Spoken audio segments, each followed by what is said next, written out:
Hello, fellow residents of Tamriel. This is the Beeve making another video. I fielded some questions in the last couple weeks about the changes of Update 23 and how it affected combat for some people, and some changes that are coming in Update 24 that I've been working on in PTS. I'm not going to focus too much on Update 24 because we still have a while for that to happen, but some of the questions that I do field are people that are higher level people that have an understanding of combat, but things just they have certain abilities that they like and they want to use. They just have a hard time stringing them together and keeping dots up, keeping AoEs up and whatnot, and they're just not seeing the damage output that they used to because of having to switch abilities around and not having as much uptime on like your wall and your lightnings and things like that if you want to be able to get the most damage out of those two things. So one of the things that I see is I see people that are trying to mimic that easy sorc build that Zynode does, which, don't get me wrong, I'm not saying that's a bad build. It is a build that has helped a lot of people get better DPS and understand combat better as well, which is a wonderful thing. I think that it can be done easier with less hassle, in my opinion, as well. So, with that Zynode build, he is using a Maelstrom Lightning Staff, which is hard for some people to acquire. He is using a trial set that is an easy trial set to get. It's any of the Craglorn trials. You can go in it on normal. There's no difference between normal or, veteran, stuff that you're getting from there. It's not a perfect version of it or something. So going into a normal trial and farming the Infallible Aether is very easy to do. Getting the right traits on it or spending the transmute crystals on it can be a little bit of a pain in the butt. Now, the other set he's using is a set out of Arx Caridium, which is the Undaunted Infiltrator. That Undaunted Infiltrator is it's a stamina set, so you have to use the jewelry and the lightning staff, and it's only, you activate an ability on that bar and you get that bonus damage to your light and heavy attacks, and it can be very damaging. The problem with it is getting the lightning staff can be a grind, plain and simple, and getting the jewelry, not so much of a grind, but still a grind in itself, and then it's going to come in robust, and I'm not sure if there's any named jewelry pieces in there for the Undaunted Infiltrator that may come with an arcane trait to it. I know some other dungeons have different named pieces will have different traits on the jewelry. I'm not sure if the Undaunted Infiltrator does or not, to be honest with you, but regardless, more than likely it's going to come with a robust trait on all three jewelry pieces, and to get it the way that you would like it, you're going to have to spend 150 transmute crystals on all of your jewelry, to transmute all of your jewelry to, whether it be infused or bloodthirsty or arcane. You're gonna probably spend transmute crystals on transmuting the staff into the trait that you like, because unless you're like super lucky and get the trait that you like, you're gonna have to change it. So these sets, especially like an Undaunted Infiltrator, like I said, it's easy to get, but getting the right trait that you're looking for could be a little bit harder as well and cost you transmute geodes in the future as well, or even just cost you a lot of time farming it because you don't have or want to use transmute geodes. So those two sets can be a little bit of a grind. The lightning staff from the Maelstrom Arena is definitely a grind and hard to get. It's no guarantee you're going to get a lightning staff. The flower has went through there 8 or 10 times at this point probably, and has not received a lightning staff yet. So the lightning staff can be a grind sometimes as well, and just getting through the Maelstrom Arena itself is a grind also. So it is there's a lot of variables that come involved with putting a set like that together. Now what I want to show you is a setup that I made right here that I hit over 40k damage with. There is no Maelstrom weapon. There is no set that you have to farm for multiple dungeons, or the same dungeon multiple times to get. And you don't have to run a trial multiple times to get another set. There's no trial gear. They're both overland sets, very easy to get. They can be bought in traders. So the sets themselves are, first off, Mother Sorrow. This is found in Dasan. The weapons are very, very easy to get your hands on. There is a quest that is in Dasan.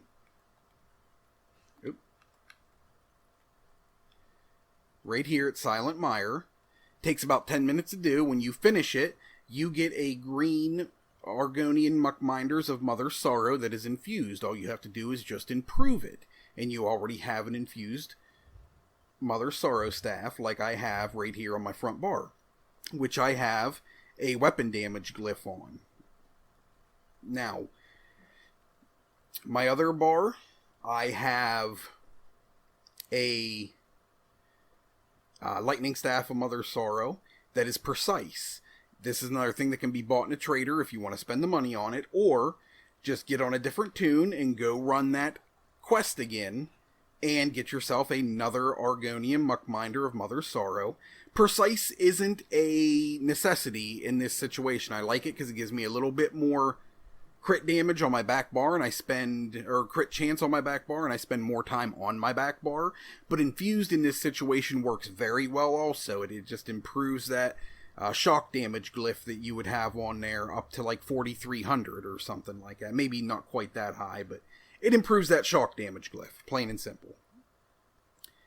I am using Necropotence as well. This can be farmed out of Rivenspire or bought in traders as well. You can go into Rivenspire and get this fairly cheap for the most part. If you want to try to get as much of it in Divines as possible, so you may end up spending a little bit of money. But in the long run, when it comes to this setup right here, if you have the gold to do so, you can throw this setup together in probably 15 or 20 minutes, rather than having to farm a dungeon or a trial over and over and over again. Now, the monster helm that I'm wearing is Zon. This is going to be the one thing that could be a pain for people. You do have to complete Scale Collar Peak on Vet to get this helm. If it's something you don't already have, you can always substitute in Valken Scoria. In this situation, it'll take the DPS numbers down a little bit, but it's still a very viable option as well. A little bit easier to obtain as well also. Now, I have gold Necropotence jewelry on, and I've already shown you the difference in DPS, how very little it really is between having Bloodthirsty on gold jewelry or having Arcane on purple jewelry. They actually parsed very similar. The purple Arcane actually outperformed a tad little bit in the video that I had done. I prefer Bloodthirsty in this situation, and I'll explain why here in a few minutes. But gold jewelry isn't a necessity as well. You can just get yourself purple. It's not a big deal. All three of them have spell damage glyphs on them. All three of them are Bloodthirsty. Everything I have is in Divines except for this. I still have this reinforced sash. I don't know why I switched it to reinforced. That doesn't make sense to me. That was back when I didn't understand things better, apparently, or maybe that was just a best trait I had available, and it was a crappier trait than that. I don't know, but those are the setups that I got when it comes to my gear that I'm using. My character sheet. First off, I am using the Shadow Mundus Stone for extra critical damage, since I am wearing the Mother Sorrow. And I'm using Bloody Mara, because we're using a heavy attack rotation, and sustain should not be an issue, so we can use the double Bloody Mara to give us a good bit of health and a good bit of max magicka. As you can see here, 64 points in magicka gives me, on my front bar here, 44,187 in maximum magicka, 2241 spell damage, and 59.1% spell critical, and that max health at 18,000 is a good bit of health. Now when I bar swap, this is my back bar, this is where I spend most of my time, 46,845, so I got more maximum magicka on my back bar. This is where I spend most of my time, so I want that extra maximum magicka there. A little bit more spell damage as well, once again spending more time, and spell critical, spending more time. So I've put this together so that I have more maximum magicka, more spell damage, and better critical chance on this back bar, because I'm going to spend a lot of time on this back bar in this rotation. Not a lot of time, but more time on my back bar than my front, and it's going to give me my best damage output between my maximum magicka and my spell damage and my spell critical. So now, champion points real quick, just to go over the blue tree. I have 56 Elfborn for 20% more critical damage, 49% Elemental Expert for 11% more Flame, Frost, Shock, and magic damage done. And this might throw people off, but there's a reason for this here. 65 in Spell Erosion to increase my spell penetration by 4633. If I have this extra spell penetration in here, then I can use my Shadow Mundus Stone and get my good penetration from all the extra penetration you see here, and get my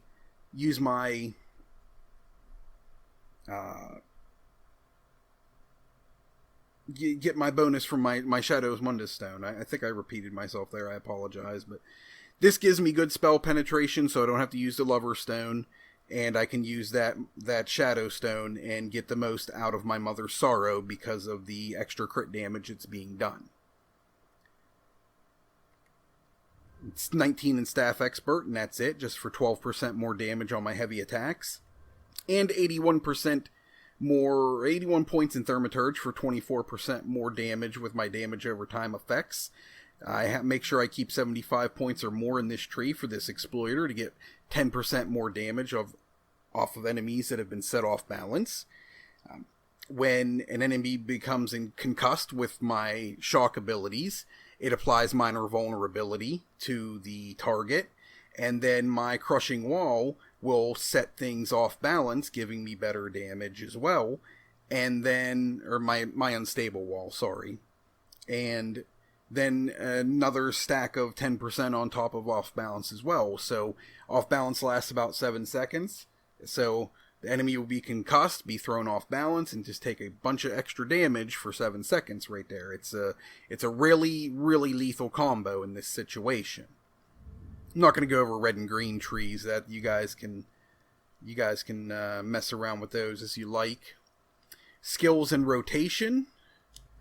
I have the Unstable Wall. I have the Lightning Flood. I have my Volatile Familiar. My Twilight Tormentor. I am not using the Matriarch that heals. I am using the Tormentor that does damage.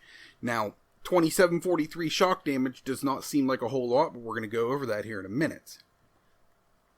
Inner Light is just here basically slotted for the Magicka increase and the spell critical rating. I have my Shooting Star. This gives me a little bit extra magicka as well from my Mages Guild passives. And it's a really good ultimate. It does huge amounts of damage on impact. It does really nice damage per second for a 13-second duration. Plus anything it hits, I get 12 ultimate back with that initial blast. So in Daedra dungeons, I can drop this on trash mobs and have ultimate for the next trash mob. It's really cool. I love this. I love this ultimate. On my back bar, once again, my Volatile Familiar, my Daedric Prey, my Twilight Tormentor, my Bound Aegis. This is on my back bar. I'm gonna have Minor Ward and Minor Resolve, which is gonna give me a little bit more spell and physical resistance, 1320 to be precise, and 8% max magicka for even more magicka on that back bar.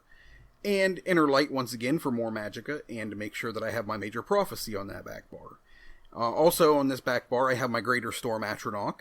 This is a tremendously powerful single target ultimate. If you are a sorc, this is your strongest single target ultimate. If you are in boss fights, this is the ultimate that you want to drop. It does tremendous amounts of damage and also provides a synergy that when somebody else hits it, the Atronach and that person both gain Major Berserker for 8 seconds, increasing their damage done by 25%, which is even bigger than the potential with this ultimate is just astronomical. It's awesome. It really is.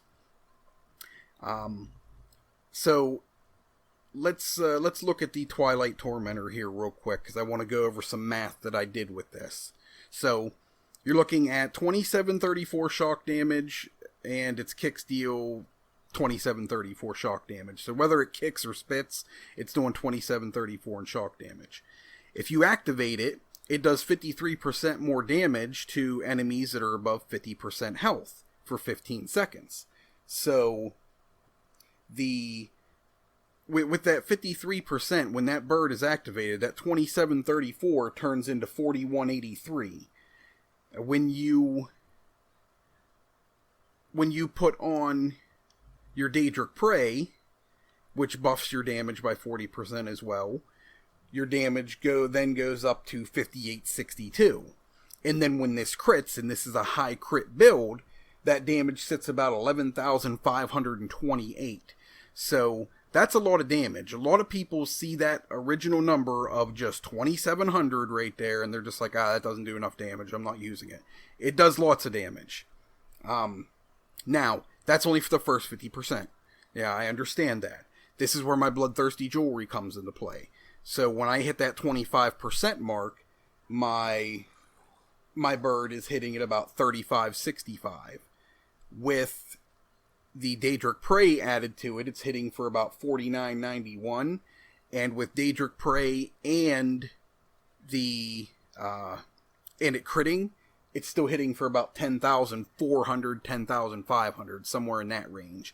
So this bird is really at its weakest from 50% to 25% health.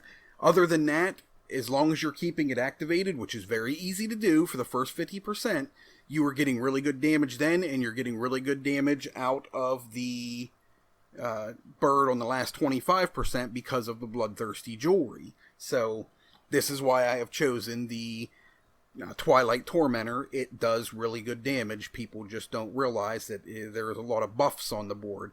And take into consideration a Spell Power Potion hit is going to increase that damage. The glyph going off on my staff that I'm able to keep up 100% of the time for 452 more spell damage, that's going to buff it.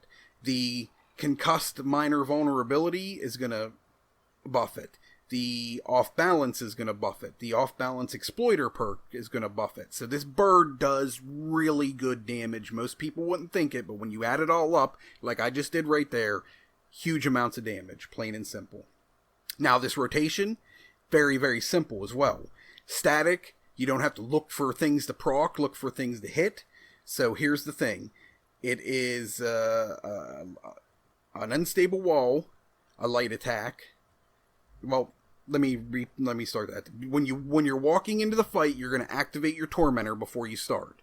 You're going to hit your pot to spell power buff yourself, and you're going to light attack, wall, light attack, lightning flood, bar swap, light attack, Daedric Prey, light attack, activate volatile familiar, fully charged heavy attack, bar swap, start over. Every other rotation you're gonna put on your bird. So I'll hit it when I first go in, and then I'll do my first rotation, and then I will bar swap. Then I'll do my Unstable Wall, my Lightning Flood, my Daedric Prey, my Volatile Familiar, activate my pet for the second time, and heavy attack, and then go at it again. So every other rotation I hit it. When the boss hits 50%, I stop hitting it. So it is a 4 to 5 button rotation, 4 to 5 ability rotation that is very damaging. So to just to show you, let's go ahead. Let's reset my dummy here because he wasn't at a full 3 million. Now all I'm going to do here, as I do all the time, I'm going to apply Elemental Susceptibility. This will be the same as if a tank was in here with me sticking it with Pierce Armor to provide minor breach. That's all. I'm just going to get numbers that are very similar to what I would see in a dungeon. Activate my pet, hit my pot, and start.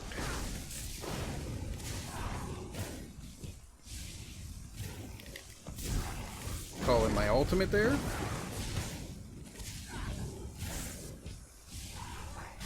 Activate my bird there.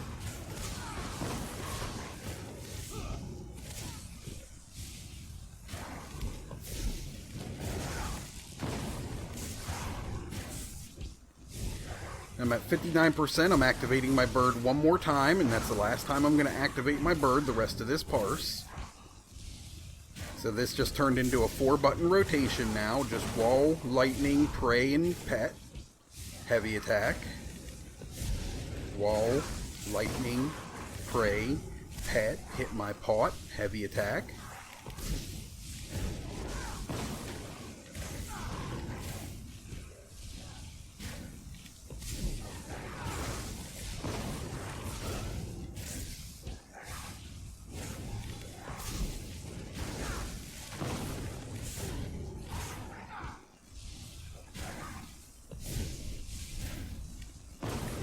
And there we have it, 41,653.6 DPS. I still have a boatload of magicka. I did a boatload of damage. I didn't have to farm trial sets. I didn't have to farm dungeon sets. I didn't have to farm the Maelstrom Lightning Staff. I just used Overland sets that pair well together when you're using this pet sorc, at least. Like the Necropotence and the Mother Sorrow isn't going to work on like a Magicka Nightblade or something like that. But in this situation with a pet sorc like this, it has huge damage output potential and very easy to get your hands on. And I'm not using any of the I'm not using like the structured entropy. I'm not using consuming trap or splitting trap. I'm not using any of those. I'm using, for the most part, class abilities. The only Mage's Guild ability that 2 of them that I'm using is Inner Light, which you get at Mage's Guild 2, which is easy to get. You just have to, start the Mage's Guild and go search for books in one area, and in the course of an hour or so, you can be at that level 2 and be able to have your Inner Light. And then the other one I am using is the Meteor. It's not a necessity as well. You can put the Destro Ultimate on there from your Destruction Staff, the Elemental Rage, and that's actually a more damaging ultimate. I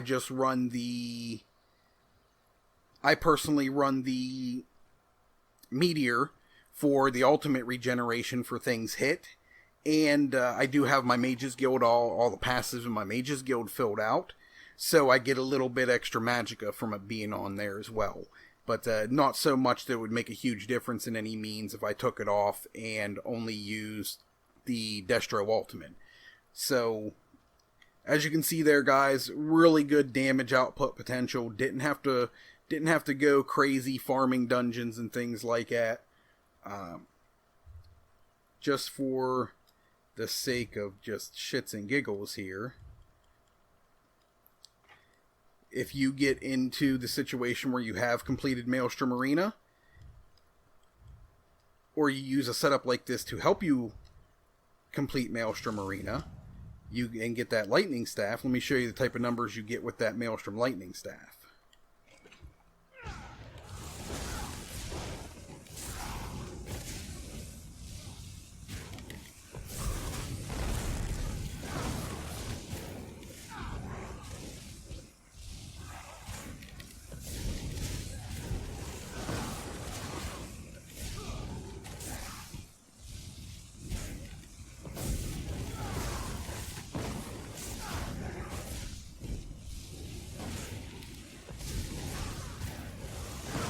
I'm at 57% there, so I'm not going to be hitting my bird anymore.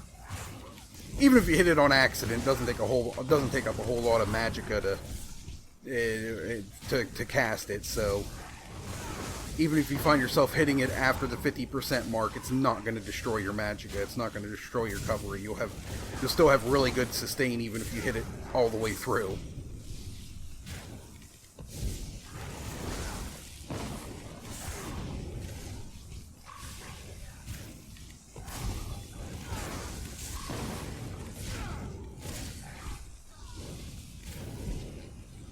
Alright, so 43,953. That was a little bit lower of a parse in my opinion. It should have been a little bit higher. So what did we gain? Like 2,300, 2,400 more damage per second from the Maelstrom staff. That one is a little bit lower. Must not have got the crits for it. I can normally get 44, 45 out of that, but I'm not going to bore you with sitting through another parse right there. But more damage output when you do add a Maelstrom Lightning Staff to it as well, but you don't need it. 41,000 with the setup that I showed you, and not having to farm all the crazy gear. The rotation is simple. It is very easy to self-sustain, and it does a ton of damage. So just some food for thought for people that are maybe having some problems with combat or having problems fitting things in. But that is all I got for you guys. If you have any questions, feel free to get a hold of me in the on PSN or comment below. But thank you very much, guys, and have a good day.